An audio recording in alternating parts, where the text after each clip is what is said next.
Hai guys, Assalamualaikum warahmatullahi wabarakatuh dan salam sejahtera bertemu lagi kita dalam Afi Project. Terima kasih kepada kawan yang sudah klik video ini. Alright guys, so dalam video kita kali ini kita nak tengok mengenai 5 kereta baru hari ini beli merugikan.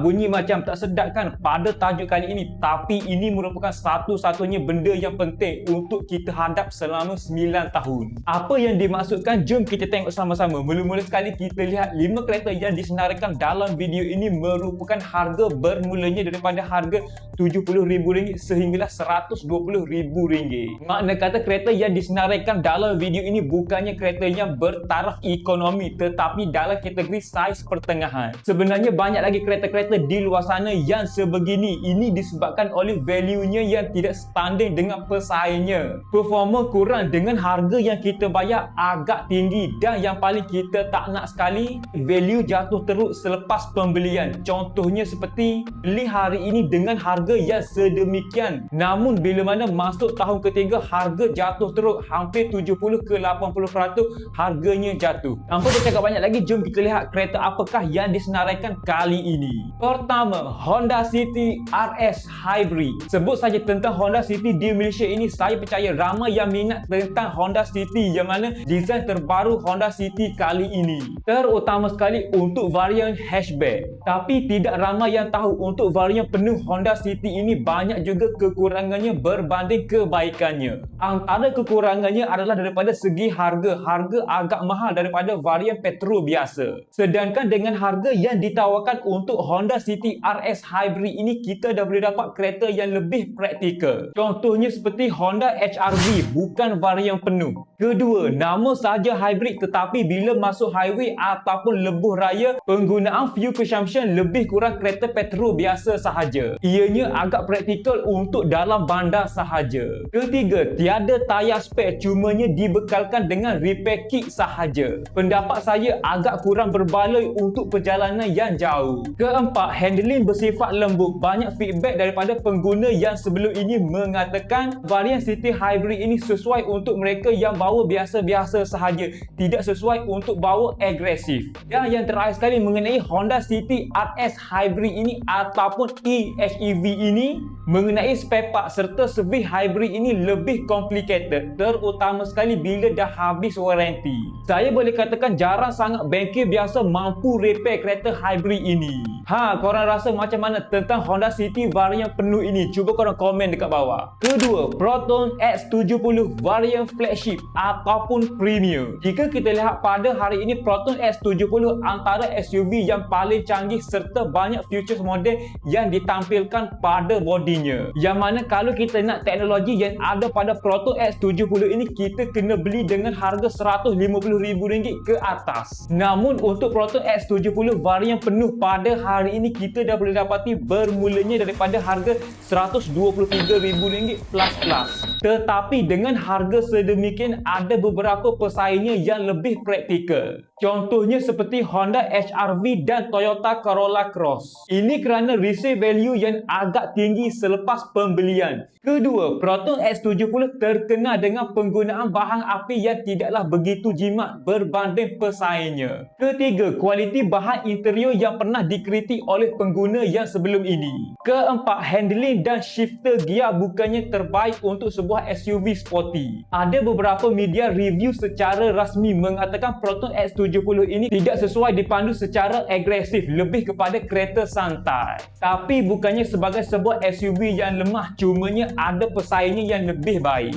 Kesimpulan yang boleh kita buat mengenai Proton X70 pada hari ini, kalau korang nak beli Proton X70 pada hari ini, boleh pilih varian biasa ataupun varian pertengahan. Untuk varian high spec ataupun varian flagship, mungkin korang boleh consider untuk pilih kereta lain lagi. Yang mana dengan harga sedemikian, ada lagi kereta lain lagi yang korang boleh dapat. Ketiga, Toyota Corolla Altis varian paling atas. Saya boleh katakan ini antara varian kereta sedang yang paling mahal sekali harganya dalam list ini.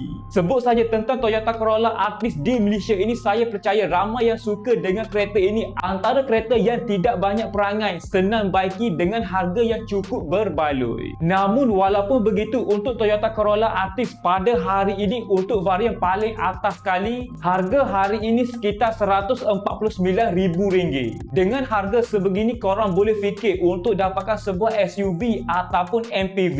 Itu yang pertama, manakala yang kedua pula daripada segi enjin tidak setanding varian turbo. Ketiga, terdapat pesaing ketatnya, contohnya seperti Honda Civic, Mazda 3 dan Hyundai Elantra. Kesimpulan yang boleh kita buat tentang Toyota Corolla Altis pada hari ini, jika korang mencari kereta sedan daripada segmen C pada hari ini, saya boleh katakan Toyota Altis antara yang terbaik dalam kategorinya. Tapi untuk varian biasa dan varian pertengahan, kalau varian high spec ataupun varian tertinggi, mungkin korang boleh pilih SUV daripada segmen C. Siapa dekat sini pengguna Toyota Corolla Altis? Cuba korang komen dekat bawah pengalaman korang serta generasi keberapakah Toyota Corolla Altis korang dah guna. Keempat, Pro 2 Ativa EV. Seperti yang kita maklum, Ativa merupakan antara sebuah SUV compact dengan harga yang cukup kompetitif. Ia dikategorikan dalam unit segmen B SUV. Namun untuk Ativa EV pada hari ini kita dah boleh dapati bermulanya daripada harga RM75,000. Dengan harga yang kita bayar sedemikian, memang kita dapat future yang menarik serta bahagian body kit yang ditambah baik. Tapi adakah berbaloi dengan harga yang kita bayar selama 9 tahun sebagai sebuah SUV compact? Antara kekurangan Pro 2 Ativa yang saya boleh katakan di sini adalah ruang keselesaan belakang tidak sesuai SUV segmen atasnya, yang mana harga saya boleh katakan lebih kurang sama. Contohnya seperti Pro 2 Arus dan Nita V. Kesimpulan yang boleh kita buat tentang Pro 2 Ativa pada hari ini, jika korang mencari SUV compact daripada segmen B, Ativa pilihan yang terbaik, tetapi bukannya untuk jangka masa yang panjang. Makna kata untuk first car mungkin terbaik untuk korang. Sebab itulah saya katakan ambil varian biasa saja ataupun varian pertengahan. Alright guys, seterusnya kita masuk yang terakhir sekali, iaitu yang kelima. Ia adalah Pro 2 Azia EV. Bercakap tentang Pro 2 Azia di Malaysia pada hari ini, saya percaya ramai yang minat dengan kereta ini. Tapi untuk varian paling atas sekali tentang Pro 2 Azia ini, harganya boleh tahan juga, iaitu dengan harga RM49,000.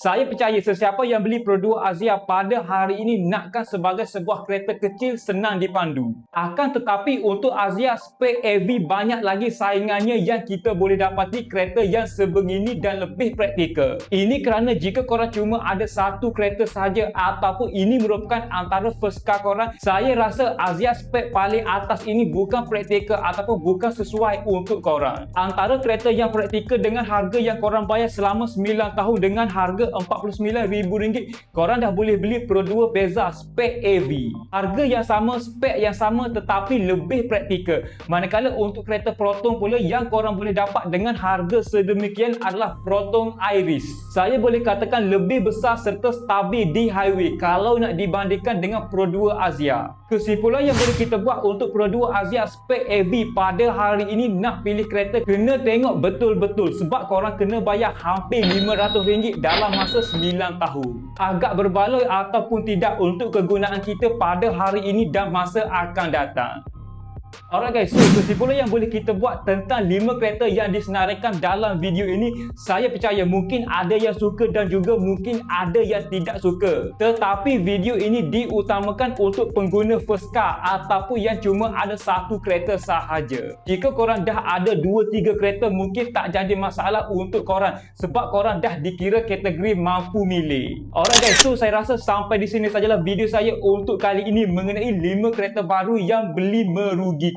Macam biasa, jika anda dapat sedikit sebanyak info ataupun knowledge daripada video kali ini, saya hargai sangat jika anda bantu saya dengan 2 klik, iaitu klik tombol subscribe dan klik button like dekat bawah ni. Pastikan korang tinggalkan komen di bawah dan cadangkan apa yang korang rasa perlu untuk saya review ataupun sebagainya. Terima kasih.